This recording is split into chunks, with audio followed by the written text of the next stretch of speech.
सुप्रभात बच्चों, मैं रमा बंसल आपकी हिंदी विषय की अध्यापिका। बच्चों, हमने व्यवहारिक व्याकरण के अंतर्गत डायरी लेखन पढ़ा था। जैसा कि मैंने आपको बताया था कि डायरी में अनुभवों, घटनाओं और विचारों को लिखा जाता है। आज हम कुछ ऐसा ही पढ़ेंगे जिसमें टॉनी नामक एक नेत्रहीन बच्चा अपने अनुभव डायरी में लिखता है। आइए बच्चों, पढ़ते हैं पाठ 15, टोनी की डायरी। इस पाठ में टॉनी ने अपने स्कूल की पहली अध्यापिका सिस्टर जेम्स के स्वभाव को डायरी के रूप में लिखा है। पहले हम अब तक पढ़े हुए भाग का दौरान करेंगे, फिर उसके आगे का भाग पढ़ेंगे। आइए बच्चों, अब आगे का भाग पढ़ते हैं। पर सिस्टर जेम्स एक डरावना सपना ही नहीं थी, हमारी पढ़ाई पर भी उनका पूरा ख्याल रहता।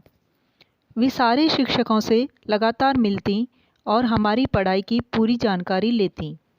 स्कूल हॉस्टल से 2 मिनट की दूरी पर था। स्कूल में हम 12 से 14 ही नेत्रहीन बच्चे थे।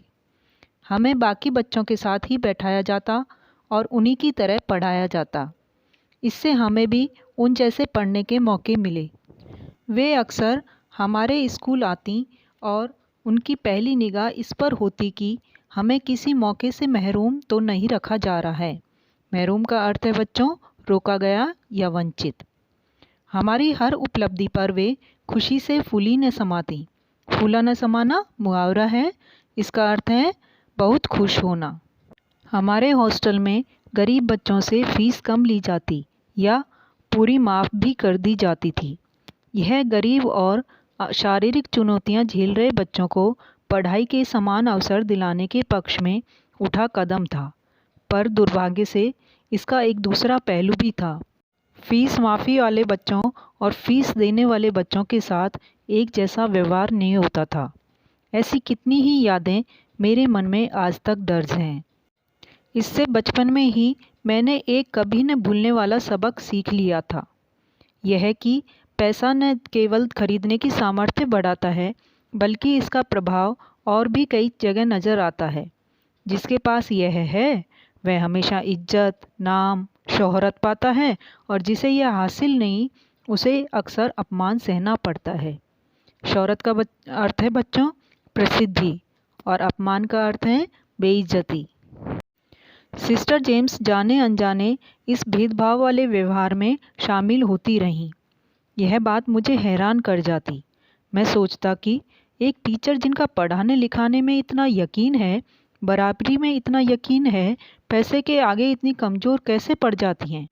शायद पैसे को इस जादुई करिश्मे का हुनर भी हासिल है। करिश्मे का अर्थ है बच्चों यहाँ पर चमत्कार और हुनर का अर्थ है कौशल। आइए बच्चों, अब तक पढ़े हुए भाग में से कुछ प्रश्नों के उत्तर जानते हैं। पहला प्रश्न है, स्कूल में कुल कितने नेत्रहीन बच्चे थे? इसका उत्तर है स्कूल में कुल 12 से 14 नेत्रहीन बच्चे थे। हमारा अगला प्रश्न है, क्या स्कूल में नेत्रहीन और सामान्य बच्चों के बैठने की व्यवस्था अलग अलग थी? इसका उत्तर है नहीं, स्कूल में नेत्रहीन और सामान्य बच्चों को एक साथ बैठाया जाता था। प्रश्न 3, सिस्टर जेम्स जब स्कूल आती थी तो उनकी पहली निगाह किस पर होती थी? इसका उत्तर है सिस्टर जेम्स जब स्कूल आती थी तो उनकी पहली निगाह इस पर होती थी कि नेत्रहीन बच्चों को किसी मौके से वंचित तो नहीं रखा जा रहा है। बच्चों, अब पाठ का आगे का भाग और अंतिम भाग पढ़ते हैं। मैं 5वीं में था जब सिस्टर जेम्स की बदली हो गई थी। बदली का अर्थ है बच्चों यहाँ पर तबादला। मैं उदास हो गया। मैं जानता था कि मेरी पढ़ाई में, मेरे सीखने में अब मुझे उनका साथ हासिल नहीं होगा। मेरे स्कूल में रहते तक यह उदासी बनी रही। 2008 में मैं बेंगलुरु आ गया। मैं बुखार में पड़ा था कि कोई मुझे देखने आया। वे सिस्टर जेम्स थी। मैं उन्हें 8 साल बाद मिल रहा था। इस दौरान वे बिल्कुल नहीं बदली थी। उन्होंने मुझे अस्पताल जाने के लिए मना लिया, मुझे दवाएं खरीद कर दीं। उसके बाद भी वे मुझसे कभी कभी मिलती रहीं।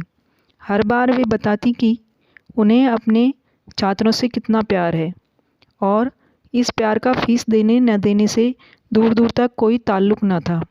ताल्लुक़ का अर्थ है बच्चों यहाँ पर संबंध। आज मैं पूरे यकीन से नहीं कह सकता कि सिस्टर जेम्स का मुझ पर क्या असर हुआ। असर का अर्थ है बच्चों यहाँ पर प्रभाव। पर इतना तो पक्का है कि आज मैं जिस तरह लिखता हूँ, बोलता हूँ, सोचता हूँ, मैं जो भी करता हूँ, उन सब में सिस्टर जेम्स का होना दिखता है। उन्हें तो इस बात का पता भी नहीं होगा, पर आज इस दुनिया को लेकर मेरे अपने विचार, मेरी सोच उन्हीं की देन है। मुझे नहीं मालूम मेरे विचारों से वे कितना सहमत होंगी भी या नहीं, पर मुझे लगता है कि उन्हें इस बात की खुशी होगी कि मैं कई चीज़ों पर गंभीरता से सोचता हूँ, उन पर अपने खुद के विचार रखता हूँ। सहमत का अर्थ है बच्चों यहाँ पर राज़ी होना।